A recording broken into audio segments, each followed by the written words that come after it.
Title राष्ट्र निर्माण में आदिवासी, क्योंकि आदिवासियों को जिस तरह की छवि बना दी गई है कि उनके कल्चर को वो प्रेजेंटेशन की तरह इस्तेमाल करते हैं। कोई विदेशी आ गया तो उसको सामने उनको परोस देते हैं कि आप उनका मनोरंजन करें।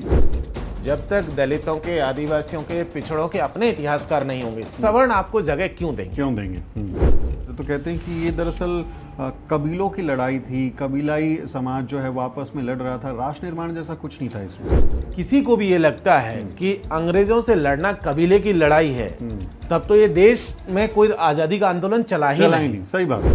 अंग्रेजी हुकूमत से पहले बहुत सारा इस देश का, इस समाज का ऐसा हिस्सा था जो मुगलों के यहाँ लाभार्थी था।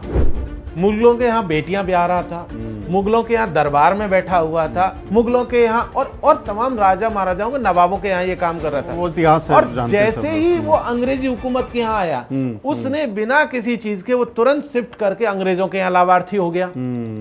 और जब अंग्रेज यहाँ से चले गए तो जो नई सरकारें बनी वो उसमें भी लाभार्थी हो गया।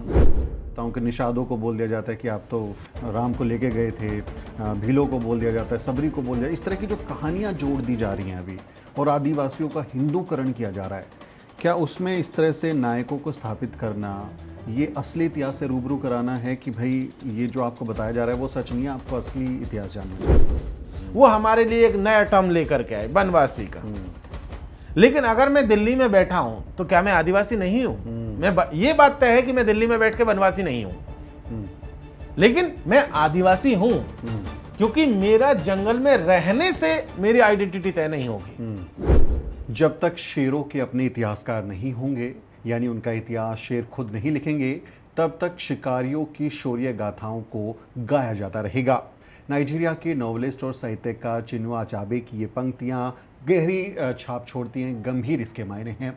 ये हम इसलिए आपको बता रहे हैं क्योंकि अपना इतिहास लिखना बहुत ज़रूरी हो जाता है, वरना आपके ऊपर आक्रमणकारियों और आपको कहें कि प्रताड़ित करने वाले लोगों को आपके नायक की तरह पेश किया जाता रहता है, और आपके जो नायक महानायक हैं उनको इतिहास से गायब कर दिया जाता है। ऐसे लोगों को राष्ट्रपिता ज्योतिबा फूले कलम कसाई कहते हैं कि जब वो इतिहास लिख रहे होते हैं तो वो जिस तरह से कसाई अपने जो वो मांस का काम करता है उसमें काट देता है, वैसे ही वो इतिहास से हमारे नायक नायिकाओं को गायब कर देते हैं। इतिहासकारों को, सवर्ण इतिहासकारों को राष्ट्रपिता ज्योतिबा फूले कलम कसाई कहते हैं। इसलिए ज़रूरी हो जाता है कि हम अपनी कहानियों को दुनिया के सामने लेकर आएँ। ऐसा ही एक प्रयास आप सबके सामने है। ये जो किताब है राष्ट्र निर्माण में आदिवासी। आदिवासी समाज के लोग भारत के मूल निवासी लोग हैं जिन्होंने अपनी संस्कृति, अपने तरीके और अपने व्यवहार के जरिए इस दुनिया को बेहतर बनाने की कोशिश की है, लेकिन उन्हें जंगली कहकर तिरस्कार कर दिया गया, उन्हें मुख्य धारा से बाहर कर दिया गया और उनके नायक नायिकाओं को इतिहास से गायब कर दिया गया। अब इस किताब का अगर आप टाइटल देखेंगे तो इस टाइटल से ही आपको कई मायने समझ में आ जाएंगे। राष्ट्र निर्माण यानी देश को बनाने में आदिवासी समाज के लोगों का क्या योगदान है। और इस शानदार किताब को लेकर आए हैं डॉक्टर जितेंद्र मीणा, जो कि एक जाने माने विचारक हैं और दिल्ली यूनिवर्सिटी में पढ़ाते हैं, असिस्टेंट प्रोफेसर हैं। जितेंद्र, सबसे पहले बहुत बधाई आपको कि आप ये इतनी खूबसूरत किताब लेकर आए हैं। मैं सबसे पहले शुरुआत करूंगा कि ये टाइटल राष्ट्र निर्माण में आदिवासी, क्योंकि आदिवासियों को जिस तरह की छवि बना दी गई है कि उनके कल्चर को वो प्रेजेंटेशन की तरह इस्तेमाल करते हैं। कोई विदेशी आ गया तो उसको सामने उनको परोस देते हैं कि आप उनका मनोरंजन करें। ये एक नया नैरेटिव लेके आना कि देश को बनाने में आदिवासी, पहले मैं इसी पर बात करूँगा, बताइए कुछ। बहुत बहुत शुक्रिया सुमित। साथियों, ये जो टाइटल है राष्ट्र निर्माण में आदिवासी, बेसिकली इसका जो इस टाइटल को लाने का जो उद्देश्य है वो ये है कि आदिवासियों को से जुड़े हुए बहुत सारे मिथक हमारे समाज में मौजूद हैं और हम हर जगह देखते हैं, तो उन्हें एक तरीके से ये समझिए कि उन्हें हाशिए पे तो धकेला गया, वो तो एक चीज़ है, लेकिन तिरस्कार भाव से भी देखा गया। वो इसलिए देखा गया कि किसी ने उनके बारे में लिखने की जहमत नहीं उठाई, किसी सरकार ने लोगों को उनके बारे में बताया नहीं, और इसीलिए वो तमाम जगहों से वो पीछे छूटते हुए चले गए। जबकि ऐसा नहीं था, क्योंकि हमने इतिहास की किताबें जो पढ़ी, और सुमित जी आप जानते होंगे 15 अगस्त और 26 जनवरी को जो नारे लगते थे, उन नारों में कभी भी आपने किसी आदिवासी नायक का नाम नहीं सुना होगा। जी बिल्कुल। तो एक परसेप्शन लोगों के बीच में ये जाता है, एक छवि ये जाती है कि क्या आदिवासियों का कोई नायक ही नहीं था कि जिनके नारे ही नहीं लग रहे हैं। तो एक छवि ये आदिवासियों की ऐसी गढ़ी गई। जब हमने किताबों में पढ़ना शुरू किया, जब ग्रेजुएशन के दौरान, उसके बाद एमए के दौरान या पीएचडी के दौरान भी जब देखा, या 10 साल के अपने शिक्षण का जो कार्य है दिल्ली विश्वविद्यालय, उसमें जब देखा तो पता चला कि सिलेबस में भी आदिवासी नहीं है। पेपर छोड़ दीजिए, कोर्स छोड़ दीजिए, इवन किसी कोर्स का, किसी सिलेबस का कोई छोटे हिस्से में भी आदिवासी नहीं, आपको नहीं मिलेंगे। और इसलिए मुझे लगा कि इस काम को किया जाना बहुत जरूरी। अदरवाइज हो ये रहा है कि पब्लिक की जो मेमोरी है, स्मृति से आदिवासियों को गायब किया जा रहा है। और जब मैंने देखना शुरू किया तो पता चला कि हमारे देश में, इस देश को बनाने वाले जब आदिवासी हैं, इस सभ्यता की नींव आदिवासियों ने जब रखी, तो जाहिर सी बात है कि आजादी के आंदोलनों में भी उनकी भूमिका थी। इसी किताब के अंत में मैंने एक सूची दी है, और उस सूची में लगभग भारत के जो आदिवासी विद्रोह हैं, ये लगभग 150 जो है विद्रोहों की सूची है। और ये लगभग 200 साल तक, पौने 200 साल तक ये आंदोलन चलते रहे हैं। कोई भी ऐसा साल नहीं है जब किसी न किसी हिस्से में आदिवासियों ने बगावत नहीं की। जब 150 से ज्यादा आंदोलन यहां पर मौजूद है, तो फिर उन्हें निर्माता के तौर पर क्यों जगह नहीं दी गई? ये एक बड़ा सवाल है जितेंद्र। और ये विडंबना है कि 150 के आसपास आजादी के लिए संघर्ष हैं, ये जो मैं देख रहा हूँ आपकी लिस्ट और में। ये तो वो है जो मैं रिकॉर्ड कर पाए हैं, और जो नहीं कर पाया वो और भी होंगे। तो सबसे पहले आप देखेंगे 1766 में पहाड़िया विद्रोह है, जो जंगल तराई झारखंड के इलाके में हुआ। लेकिन हमने कभी किसी किताब में इनका जिक्र नहीं सुना, हमने कभी सिलेबस में, पेपर में, जैसा आप जिक्र कर रहे हैं। ये क्या वजह आप देखते हैं कि इतने महान योगदान के बाद, इतने सारे कंट्रीब्यूशन के बाद भी क्यों जगह नहीं मिली? कभी किताबों में, सिलेबस में इनको क्यों शामिल नहीं किया गया? आपने चिन्हुआ अचेबे को कोट किया कि जब तक शेरों के अपने इतिहासकार नहीं होंगे, जब तक दलितों के, आदिवासियों के, पिछड़ों के अपने इतिहासकार नहीं होंगे, सवर्ण आपको जगह क्यों देंगे? बहुत क्लियर कट। जो इतिहास लेखन का काम किया गया, जो सत्ता में जो लोग थे, उन्होंने अपने हिसाब से इतिहास लिखवाया, उन्होंने अपने लोगों के कंट्रीब्यूशन को हाईलाइट किया, और जो दूसरे लोग थे उनके कंट्रीब्यूशन को हटाया या उसको लोगों के सामने नहीं लाए। इसीलिए नहीं लाए ताकि अगर उनका कंट्रीब्यूशन या आदिवासियों का कंट्रीब्यूशन सामने आ जाता तो उनका जो योगदान है वो बहुत छोटा रह जाता, और इसीलिए उन्होंने नहीं किया। जैसे कि आप एग्जाम्पल के तौर पे देख लीजिए कि 1857 को आजादी की पहली लड़ाई के तौर पर दर्ज किया गया। मंगल पांडे को आजादी का पहला लड़ाका माना गया, जबकि उससे लगभग 70-75 साल पहले इसी किताब में आप देखेंगे तो तिलका मांझी का जिक्र है। 1780 के आसपास उन्होंने आजादी की लड़ाई छेड़ दी थी, लेकिन उन्हें वो जो है स्थान नहीं दिया गया, क्योंकि लिखने वाले आदिवासी नहीं थे। लिखने वाला कोई सवर्ण था, लिखने वाला कोई सरकार का व्यक्ति था जिसको अपने लोगों को आगे रखना था, और इसीलिए इस किताब को लिखने की जरूरत महसूस हुई। इसमें एक और चीज, बहुत सारी किताबें आपने अलग अलग टाइटल्स के साथ देखी होगी, जैसे मेकर्स ऑफ मॉडर्न इंडिया, राष्ट्र निर्माताओं के नाम पर अलग अलग सीरीज भारत सरकार ने भी चलाई हैं। इसी तरीके से इनकारनेशन करके एक किताब आई थी सुनील खिलनानी की, और भी बहुत सारी किताबें हैं। उन सब किताबों में बहुत एक लंबी सूची है। उस सूची को जब आप देखेंगे तो पता चलेगा कि एक भी आदिवासी को उन्होंने राष्ट्र निर्माता के तौर पे एक्सेप्ट ही नहीं माना ही नहीं है, एक भी नहीं है। जब उन्होंने वो काम नहीं किया, तब ये जिम्मेदारी हमारे ऊपर थी कि हम अपना इतिहास लिखें, हमारा जो कंट्रीब्यूशन है इस देश को बनाने में, उसे लोगों के बीच में लेकर के जाएं। लेकिन जितेंद्र, इतना लंबा समय हुआ आज़ादी मिले, 75 साल, अभी अमृत महोत्सव मनाया हम लोगों ने। 75 साल में क्या ऐसा कोई एक संगठित तौर पे काम हुआ ही नहीं है कि इस तरह से अंडरलाइन किया जाए, आदिवासी समाज के लोगों को, महानायकों के बारे में बताया जाए? क्योंकि लंबा समय है, आज़ादी हम सेलिब्रेट कर रहे हैं। जब अमृत महोत्सव मनाया गया होगा तो ये भी देखा गया होगा ना किसने लड़ाई लड़ी है।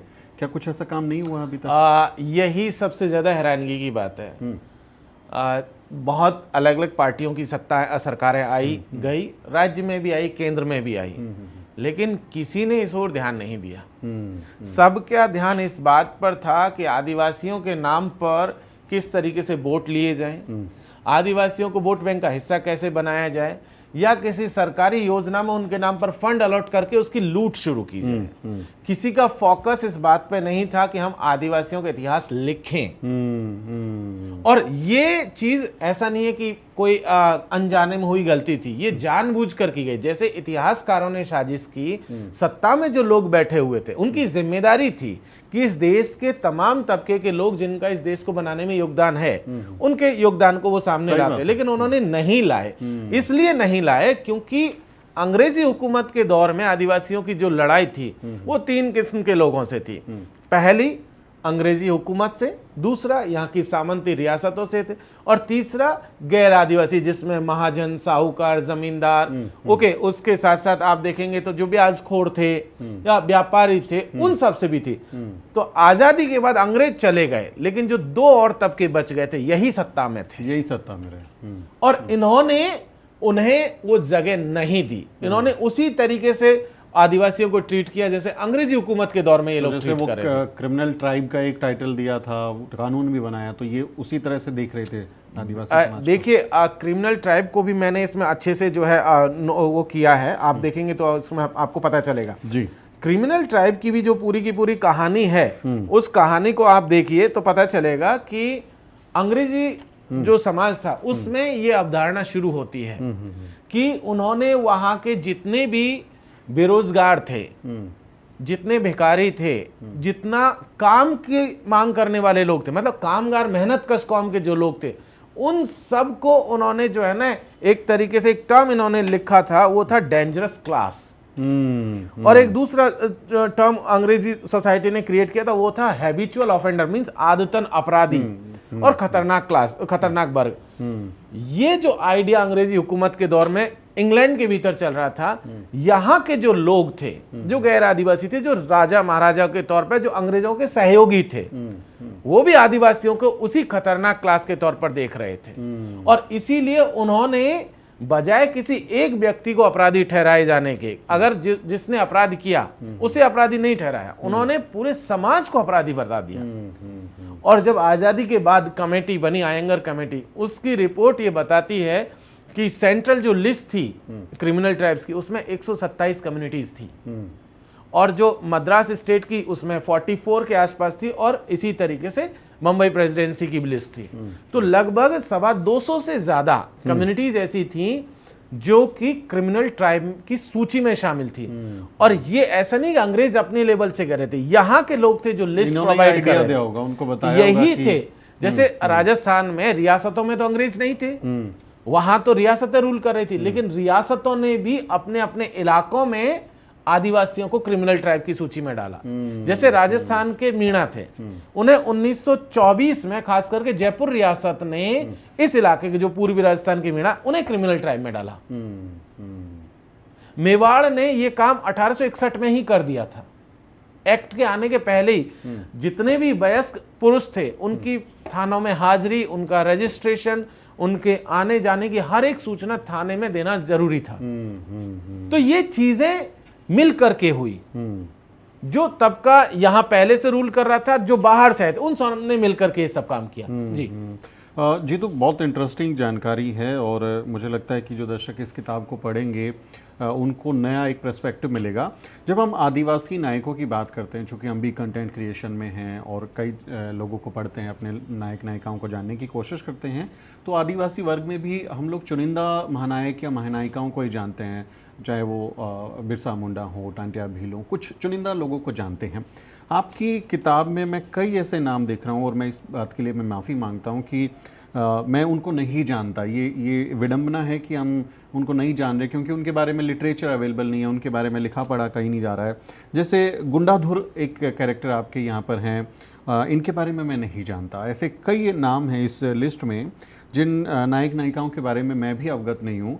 तो मुझे ये बताएं कि ये इनको कैसे आपने लोकेट किया, कैसे इनकी कहानियाँ ढूंढी, और ये गुंडाधुर कौन है, थोड़ा अगर बता पाएँ तो कुछ, क्योंकि वो एक हमारे लोगों को हिंट मिलेगा कि इस किताब में आखिर देखिए इस किताब में मैं बताऊं सुमित जी, लगभग 9 राज्यों के जो है 12 आदिवासियों को हमने शामिल किया है। राजस्थान, झारखंड, छत्तीसगढ़, मध्य प्रदेश, महाराष्ट्र, तेलंगाना, बिहार, उसके साथ साथ मिजोरम और मणिपुर, मिजोरम और उसके साथ साथ मेघालय। अच्छा। तो इस तरीके से, और इस इलाके मतलब लगभग मैंने 8 कम्युनिटी जो अलग अलग आदिवासी समुदाय हैं उन सब से इनको शामिल किया है। तो ऐसे कई शख्स हैं जिनके बारे में हमारे समाज का बड़ा हिस्सा नहीं जानता है। जो आप बात कर रहे हैं ये गलती आपकी नहीं, ये जिम्मेदारी सरकारों की थी, ये जिम्मेदारी जो लोग इस काम को पहले से करते आ रहे थे, इतिहासकार थे, उनकी जिम्मेदारी थी कि वो आदिवासी नायकों को लेकर के आते, किताबों में दर्ज करते, तो आप और बाकी का समाज उससे लाभान्वित होता, उनको जान पाता। लेकिन उन्होंने वो जिम्मेदारी नहीं निभाई, उन्होंने बेईमानी की एक तरीके से, और उस बेईमानी के चलते हमारे समाज का बड़ा हिस्सा उन नायकों से अपरिचित रह गया। आपने गुंडाधुर की बात की, उससे शुरू करने से पहले मैं एक और इसमें शख्स टंट्या भील का आपने जिक्र किया जी। टंट्या भील के बारे में अभी रिसेंटली कुछ काम जरूर होना शुरू हुए, नहीं तो उनके बारे में कोई नहीं जानता था। 10 नवंबर 1888, आज से लगभग 125 साल से भी ऊपर का वक्त हो गया, न्यूयॉर्क टाइम्स अमेरिकन अखबार में एक खबर छपी जिसमें लिखा गया था, उसका टाइटल था रॉबिन हुड ऑफ इंडिया। तो टंट्या भील को अमेरिकी अखबार 1888 में रिकॉग्नाइज कर लेते हैं, लेकिन भारत की सरकार 2025 में भी उन्हें रिकॉग्नाइज नहीं करती है। इसी तरीके से एक और नायक हैं जिसे पदिया मीणा के नाम से जानते हैं, उसका इस किताब में जिक्र नहीं है, लेकिन मैं बताऊं उन्हें भी ऑस्ट्रेलियन अखबार ने लगभग 1870 के आसपास the robin hood of Marwar के नाम से, मींस जोधपुर रीजन, उसके नाम से उन्हें दर्ज किया था। तो ऐसे बहुत से नायक हैं जिन्हें उस दौर के अखबारों में, खास करके विदेशी अखबारों में दर्ज किया गया, लेकिन यहां के लोगों ने उसे वो सम्मान नहीं दिया। गुंडाधुर की अगर हम लोग बात करें तो गुंडाधुर वो शख्सियत है जिसने आज का जो मॉडर्न डे बस्तर है, छत्तीसगढ़ का जो पूरा का पूरा इलाका है, बस्तर रियासत ने जब बस्तर के राजा ने अंग्रेजी हुकूमत के साथ समझौता कर लिया था, उन दोनों के खिलाफ आदिवासियों को इकट्ठा किया, खास करके धुरवा समाज को, गौंड समाज को और आसपास के बस्तर के तमाम समाजों को इकट्ठा करके, और दोनों के खिलाफ एक मुहिम शुरू की, एक आंदोलन शुरू किया। और वो मुहिम जो है, इसे, इनके आंदोलन को भूमकाल के नाम से हम लोग जानते हैं, भूमकाल के तौर पे दर्ज है। तो भूमकाल का जो आंदोलन है उसमें उन्होंने अंग्रेजी रियासत और बस्तर का जो राजा थे, दोनों को बस्तर से हटा दिया था 1910 में। वाह, क्या बात है। तो ये एक संक्षिप्त में उनका एक तरीके से ये समझ लीजिए कि हम जो बता सकते हैं। ऐसे तमाम नायक हैं जिन्होंने अपने अपने इलाकों में अंग्रेजी हुकूमत को खत्म किया, जिन्होंने अपने अपने इलाकों में देसी रियासतों का शासन खत्म किया। लेकिन ये बात एक्सेप्ट नहीं करता जी, तू कोई भी अगर इस तरह से हम जब बात करते तो कहते हैं कि ये दरअसल कबीलों की लड़ाई थी, कबीलाई समाज जो है वो आपस में लड़ रहा था, राष्ट्र निर्माण जैसा कुछ नहीं था इसमें। देखिए, अगर आपको किसी को भी ये लगता है कि अंग्रेजों से लड़ना कबीले की लड़ाई है, तब तो ये देश में कोई आजादी का आंदोलन चला ही नहीं। सही बात है। इसका मतलब तो ये हो गया कि जिसे हम लोग आज की तारीख में आजादी का आंदोलन कह रहे हैं, वो दरअसल कबीलों की लड़ाई है। अगर हम इसी लाइन पे बात करेंगे, सही बात है, रियासतों की लड़ाई, रियासतों की लड़ाई, राजाओं की लड़ाई कह सकते हैं, हम कह सकते हैं कि सत्ता बचाने की लड़ाई थी या सत्ता पाने की लड़ाई है। कुछ लोग अंग्रेजी हुकूमत के दौर में लाभार्थी थे। मैंने एक जगह जिक्र किया कि अंग्रेजी हुकूमत से पहले बहुत सारा इस देश का, इस समाज का ऐसा हिस्सा था जो मुगलों के यहाँ लाभार्थी था।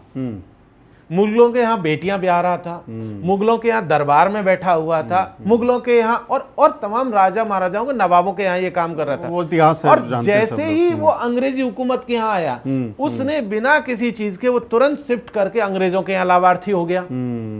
और जब अंग्रेज यहाँ से चले गए तो जो नई सरकारें बनी वो उसमें भी लाभार्थी हो गया। वो हर जगह लाभार्थी है। और जब लोकतंत्र आया तो वो बिल्कुल, वो लोकतंत्र आया तब भी वो नेता बन गए, वो संसद और विधानसभाओं में और सरकारों में शामिल हो गए। जब अंग्रेज थे तो वो उनके यहाँ थे, उससे पहले जब राजा महाराजा और मुगल थे तो उनके दरबार में शामिल थे। तो ये पूरी की पूरी जो है स्टोरी है इसमें। ये एक इंटरेस्टिंग फैक्ट आता है इस किताब में उभर के कि बहुत सारे ऐसे भूले बिसरे महानायकों के बारे में उनकी जीवनी में देखिए काफ़ी रिसर्च है और काफ़ी डिटेल में इसमें बताया गया है। तो इस किताब को लेके आइडिया क्या रहा और कितनी मेहनत हुई, कैसे ये किताब रूप ले पाई, जरा वो भी जर्नी बताएं, क्योंकि वो भी इंटरेस्टिंग रही होगी। नहीं, फैक्ट्स जुटाए होंगे, लोगों से मिले होंगे। देखिए, ये जर्नी बेसिकली शुरू हुई कोविड के दौरान। जब कोविड के दौरान सारा मूवमेंट रिस्ट्रिक्टेड था, कोई बहुत कुछ आना जाना नहीं था, तब उस दौरान इंटरनेट्स पर, और खास करके उस दौरान कुछ किताबें आई थी। जब उन किताबों को मैं पढ़ना शुरू किया तो मैंने देखा कि यार इसमें हमारा हिस्सा तो कुछ है ही नहीं। फिर मैंने उनके बारे में इंटरनेट से खंगालना शुरू किया। जर्नी यहाँ से शुरू हुई कि यार पता करते हैं कि कैसे क्या है। और जब हमें उनके बारे में मिलना शुरू हुआ तब हम जाकर के ओरिजिनली आर्काइव की तरफ शिफ्ट किए कि यार इनके ओरिजिनल सोर्सेज हमें कहाँ मिलेंगे। तो पता चलेगा कि आपको चाहे नेशनल आर्काइव जो दिल्ली में है उसमें आप लिख सकते हैं, 3 मूर्ति जो जैसे आजकल प्रधानमंत्री जो है संग्रहालय के नाम से हम लोग जानते हैं, वहाँ की एक लाइब्रेरी है। उसके साथ साथ अलग अलग जो अंग्रेजी रिकॉर्ड्स हैं, उसके साथ साथ जो स्थानीय रिकॉर्ड्स थे, लोकल लैंग्वेज में भी बहुत सारा जो है रिकॉर्ड्स हैं, या रियासतों के अपने जो रिकॉर्ड्स थे, खास करके विदेशी उस दौर के जो अखबार हैं उनके जो रिकॉर्ड्स हैं, उन सब को जब आप देखेंगे तो आपको पता चलेगा कि एक कंप्लीट पिक्चर आपके सामने आएगी। और last but not least important point वो है पब्लिक मेमोरीज। खास करके आदिवासियों में जो नॉलेज को प्रिजर्व करने की जो परंपरा है वो बाचिक परंपरा है, ओरल ट्रेडिशन है कि पिता ने बेटे को बताया, फिर बेटे ने अपनी अगली जनरेशंस को बताया। और ये हम जो अपने घरों में दादी नानी के जो नुस्खे सीखते हैं वो कहीं रिटन में नहीं है। सही बात है, वो पीढ़ी दर पीढ़ी चलते रहते हैं, पीढ़ी दर पीढ़ी चलते रहते हैं, वो ओरल ट्रेडिशन का हिस्सा है। तो वैसे ही इन सब की पब्लिक मेमोरीज हैं। किसी के बारे में गीत हैं, किसी के बारे में कुछ और चीजें हैं, किसी के बारे में कहानियां हैं। तो हमने उन सबको भी शामिल किया है, उन्हें एज ए गीत के, अगर वो गीत है तो गीत के तौर पर ही शामिल किया, लोक गीत के तौर पर ही शामिल किया। कोई उनके बारे में कविता किसी ने लिखी है तो उसे कविता के तौर पे ही शामिल किया, उसे फैक्ट नहीं बनाया। जो फैक्ट है वो फैक्ट है, उसका इसमें बाकायदा आपको रेफरेंस मिलेगा।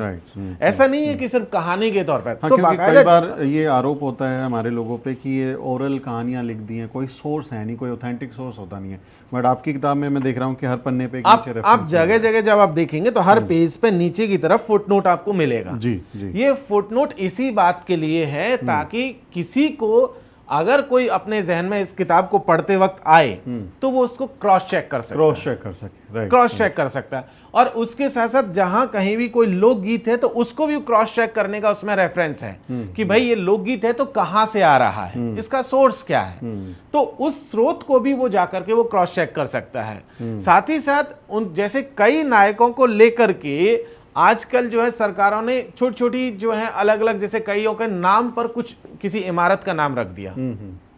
ये अभी आ रहा है, ये चीजें अभी पिछले का नाम बदल बिल्कुल बिल्कुल तो इसी तरीके की चीजें, जैसे तिलका मांझी को सबसे पहले रिकॉग्नाइज किया गया था बिहार की सरकार।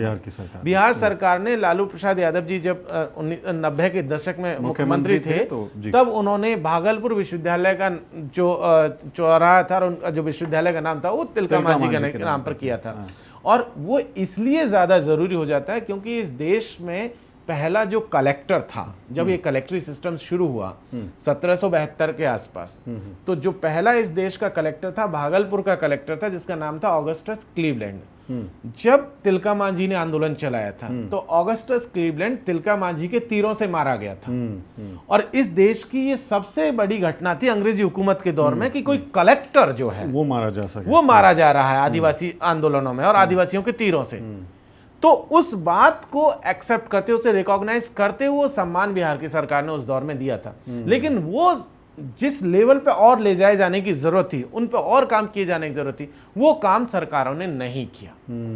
एक तरह से जमीन के नीचे दफन कर दिया। और ये अब हमारी कहानियां जमीन फाड़ कर बाहर आ रही हैं, लोगों को पता चल रहा है। मुझे याद है कि जब हम स्कूल में थे तो हमें नहीं मालूम था सावित्री माई कौन है, उन्होंने स्कूल खोला। लेकिन आज आप जाएंगे तो दुनिया के किसी कोने में जाएं, लोग उनको पहचानते हैं, जानते हैं। तो बहुत ज़रूरी हो जाता है कि हम इतिहास को अपना निकाल के लाएं और उसको सामने करें। जितेंद्र, एक और इम्पोर्टेंट सवाल मेरे पास है कि ये जब मैं किताब देख रहा हूँ तो इसमें आदिवासियों के जल जंगल ज़मीन के संघर्ष के बारे में भी है, जो कि वो उस समय विदेशी औपनिवेशिक शासन के अधीन आ रहे थे या राजाओं के अधीन आ रहे थे और लोग विद्रोह कर रहे थे, उनको जल जंगल ज़मीन से दूर किया जा रहा था। और वो आंदोलन हम आज भी देखते हैं आदिवासी समाज में, वो चाहे बस्तर की लड़ाई हो या दूसरे जंगलों की लड़ाई हो, उनको उससे बाहर किया जा रहा है। तो इसको आप कैसे देखते हैं कि ये जो संघर्ष था ये तो बदस्तूर जारी है, अब अंग्रेज चले गए लेकिन अभी भी वो संघर्ष तो आदिवासी समाज का जारी है। ये बिल्कुल बहुत इंटरेस्टिंग चीज़ है। मैंने इस किताब की शुरुआत यहीं से की। जो आपके सवाल है कि किस तरीके से आदिवासियों को जमीन से बेदखल किया गया, वो साजिशें कैसे कैसे रची गई। तो देखिए, अंग्रेजी हुकूमत के दौर में एक टर्म अंग्रेजों ने इस्तेमाल किया, पब्लिक इंटरेस्ट, सामूहिक हित। तो उन्होंने पब्लिक इंटरेस्ट के नाम पर आदिवासियों को जंगल से, जमीन से बेदखल करना शुरू किया। आजादी के बाद पब्लिक इंटरेस्ट का नाम बदल करके हो गया नेशनल इंटरेस्ट। नेशनल इंटरेस्ट कर दिया, ठीक है। और उस नेशनल इंटरेस्ट के नाम पर वो बाहर कर रहे हैं। तो जब ये कहानी शुरू हुई तो अंग्रेजों ने एक जो कुछ कानून बनाए थे, चाहे वो फॉरेस्ट एक्ट हो, चाहे वो जमींदारी से जुड़े हुए कानून है, या राजस्व नीति से जुड़े हुए कानून हो, या बाकी किसी तरीका। इन कानूनों में उन्होंने एक बात कही। उन्होंने कहा, मैं आपको बताऊं, 1927 में एक, हालांकि 1865 से ये कहानी चल रही थी, 1927 का जो वन कानून था उसमें अंग्रेजों ने एक लाइन ली। उन्होंने लिखा, मैं उसका 2 लाइन में इसको पढ़ देता हूं, कि कोई भी व्यक्ति वन में निजी संपत्ति का दावा इस आधार पर नहीं करेगा कि वह वहां पर निवासरत है। कोई भी व्यक्ति इस आधार पर भी निजी संपत्ति का दावा नहीं कर सकता है कि उसके पूर्वज उस जमीन पर रहते आए हैं। ऐसे लोगों का जंगल के उत्पादों पर भी कोई अधिकार नहीं होगा। 1927 में ये लाइनें लिखी गई अंग्रेजी हुकूमत के दौर में। ये लाइनें फॉरेस्ट एक्ट में आज भी मौजूद हैं। और जैसे ही उन्होंने ये कहा कि आप इस लाइन पर दावा नहीं करेंगे कि आप यहां रहते आए हैं, आदिवासियों के पास दूसरा कौन सा तरीका है जिससे वो अपनी जमीन क्लेम कर सकते हैं? कोई तरीका नहीं बचता है। तो जो कानून अंग्रेजों ने बनाए, आजादी के बाद भारत सरकार ने वही कानून मान लिए। एक और कानून, भूमि सुधार अधिनियम और तमाम तरीके के कानून आए। कहा गया कि भूमिहीन लोगों को जो है जमीनें बांटी जाएंगी।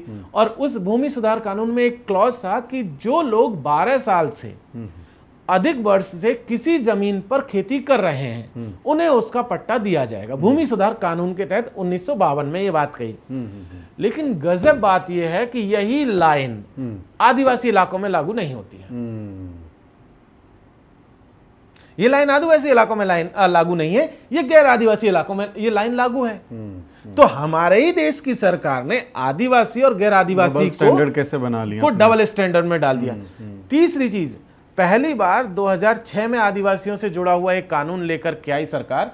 कहा गया कि हम भूमि पर जो है मालिकाना हक देंगे, फॉरेस्ट राइट एक्ट 2006।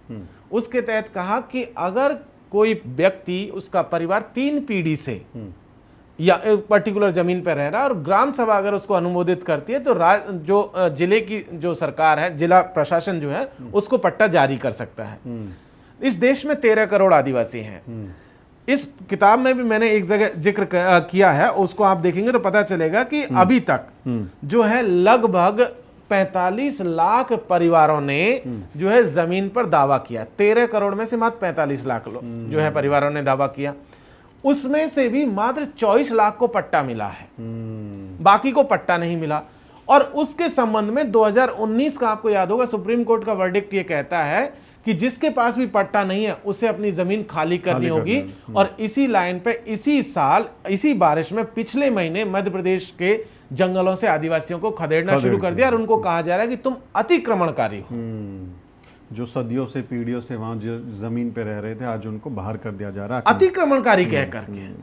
तो ये पूरी की पूरी जो स्टोरी इसको हमने इसमें दर्ज किया। ये इसमें जी, तो ये इम्पोर्टेंट है कि जब उस इतिहास को हम जानते हैं तो पता चलता है कि कौन से कबीले किस इलाके में कितने सालों से रह रहे हैं। तो इस आंदोलन में भी इससे ज़रूर एक रेफरेंस के तौर पे मदद मिलेगी कि वो उसको इस्टेब्लिश करेगा। जी, तो आज जब सरकारों को हम देखते हैं, अब जैसे प्रधानमंत्री नरेंद्र मोदी की सरकार है, आदिवासी इलाकों में वो काफ़ी एक्टिव हैं, आरएसएस काफ़ी एक्टिव है, चाहे वो किसी संस्थानों का नामकरण करना हो हमारे नायकों के ऊपर, या फिर उनको वनवासी बोल के जो हिंदुत्व का संस्कृतिकरण करना है कि उनको हिंदुत्व से जोड़ा जाए। कि जैसे उदाहरण के लिए मैं बताऊं कि निषादों को बोल दिया जाता है कि आप तो राम को लेके गए थे, भीलों को बोल दिया जाता है, सबरी को बोल दिया। इस तरह की जो कहानियाँ जोड़ दी जा रही हैं अभी, और आदिवासियों का हिंदूकरण किया जा रहा है, क्या उसमें इस तरह से नायकों को स्थापित करना, ये असली इतिहास से रूबरू कराना है कि भाई ये जो आपको बताया जा रहा है वो सच नहीं है, आपको असली इतिहास जानना चाहिए? देखिए, बिल्कुल आज की तारीख में बीजेपी या प्रधानमंत्री साहब खुद या फिर आरएसएस जो काम कर रहा है वो दरअसल उनका अपना कल्चरल और पॉलिटिकल एजेंडा है। वो उनकी पार्टी का, उनके संगठन का एजेंडा। उनको एक्चुअली में ये दिखाना है इस देश में कि मुसलमानों के खिलाफ हम सारे के सारे एकजुट हैं। उन्हें दिखाना है कि हम बाकी के जो माइनॉरिटीज है उसके खिलाफ हम एकजुट हैं। लेकिन आप देखिए असल में वो कर क्या रहे हैं। असल में वो हमारी जो पहचान है, आदिवासी की जो पहचान है, उस पहचान को खत्म कर रहे हैं। वो हमारे लिए एक नया टर्म लेकर के आए, वनवासी का। लेकिन अगर मैं दिल्ली में बैठा हूं तो क्या मैं आदिवासी नहीं हूं? ये बात तय है कि मैं दिल्ली में बैठ के वनवासी नहीं हूं, लेकिन मैं आदिवासी हूं, क्योंकि मेरा जंगल में रहने से मेरी आइडेंटिटी तय नहीं होगी। इसी तरीके से वो लगातार जिन नायकों को अलग अलग, जैसे मीणाओं को उन्होंने जोड़ा विष्णु से। उन्होंने कहा मीणा जो टर्म है वो बनता है संस्कृत के मीन से, मछली। मीन्स माने मछली, और क्योंकि मछली विष्णु का अवतार है तो मीणा सीधे विष्णु के अवतार है। ठीक इसी तरीके से जो है भीलों को उन्होंने सबरी से जोड़ दिया, सबरी से जोड़ के रामायण से जोड़ दिया। इसी तरीके से जैसे गुर्जरों के बारे में भी, गुर्जरों को भी उन्होंने महाराजा दशरथ जो राम जी के पिताजी हैं उनसे जोड़ दिया। तो ये जोड़ करके उनकी अपनी जो पहचान है उस पहचान को खत्म करने की कोशिश करते हैं, और इसीलिए इस ऐसी किताबों की लिखे जाने की जरूरत है। ये तो एक किताब है, ये पहला, ये एक तरीके से कह सकते हैं कि शुरुआत है। ये कंप्लीट पिक्चर नहीं है। राइट, अभी तो बहुत है इसमें, 12 लोगों के बारे में जिक्र है, और मुझे लगता है 1200 से भी ज्यादा नायक होंगे जिनके बारे में लिखा पढ़ा जा सकता है। तो बहुत ज़रूरी बात आप कह रहे हैं। तो इंटरेस्टिंग रहा ये सफ़र। अब ये हमारे दर्शकों को हम चाहेंगे कि वो इस पे ज़रूर इस किताब को खरीदे। इसको कहाँ से मंगा सकते हैं, कहाँ मिलेगी? देखिए ये अमेज़ॉन पर उपलब्ध है ये किताब जो है। अगर ऑनलाइन लेंगे तो 249 रुपीज़ की किताब है, और अमेज़ॉन वाले शायद आजकल डिस्काउंट भी दे रहे हैं तो वहाँ से भी ले सकते हैं। लेकिन उसके साथ साथ कुछ कुछ जो शहर है, मेन शहर, वहाँ पर भी है। दिल्ली में भी जो बुक स्टोर्स हैं वहाँ पर भी अवेलेबल है। राजस्थान में, जयपुर में, उदयपुर में भी उपलब्ध है। मध्य प्रदेश में इंदौर में, भोपाल में, धार में, ऐसे कई अलग अलग शहरों में, अलग अलग जगहों पर एक किताब उपलब्ध है। एटलीस्ट हर प्रदेश की राजधानियों में तो जो मेन बुक स्टोर्स हैं वहां पर ये किताबें भेजी जा चुकी हैं।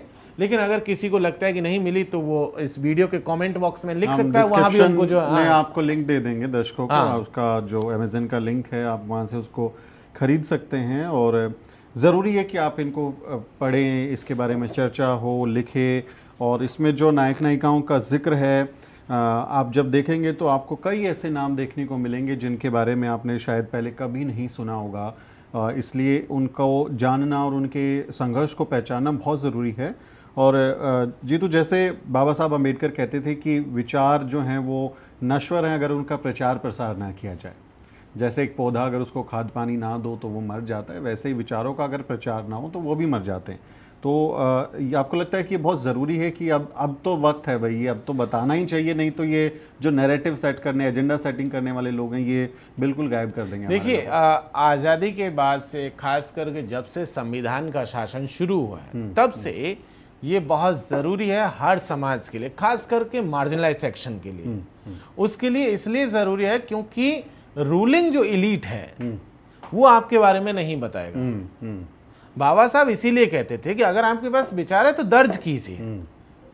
आप बरवली हो सकता है कि आप हर जगह मौजूद नहीं हो सकते हैं अपनी बात को कहने के लिए, लेकिन आपकी किताब आपकी बात को कह देगी।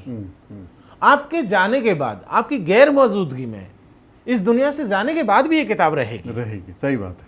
और लोग इसको पढ़ करके आगे का रास्ता तय करेंगे। तो इसीलिए इस तरीके के कामों का होना जरूरी है, बहुत ज़रूरी है, और लिखा जाना बहुत ज़रूरी है। और ये किसी ने वो किताबें लिख दी और कह दिया कि वो आसमान से उतरी हैं और उसमें जो लिखी बातें हैं वो ये बिल्कुल आसमान से नहीं उतरी है। तो ये उसके जो है, नाम पर उन्होंने क्या इसमें मकड़जाल बनाया है देश में, वो हम सब जानते हैं। उनकी लिखी हुई किताबों ने कितना नुकसान किया है। तो अब ज़रूरी है कि हम सही इतिहास पढ़ें, सही इतिहास को दर्ज करें। तो बहुत बधाई जितेंद्र आपको इस किताब के लिए, और उम्मीद करते हैं कि इसके अगले सेक्शंस भी आएँ और हम अपने लोगों के बारे में जानें। आप सबसे अपील है कि इस किताब को ज़रूर पढ़ें, इसके बारे में रिव्यू करें, लिखें। और जीतू की कॉन्टैक्ट डिटेल्स हैं, इसमें ईमेल हैं, उनके हैंडल्स हैं, तो आप उनसे भी संपर्क कर सकते हैं।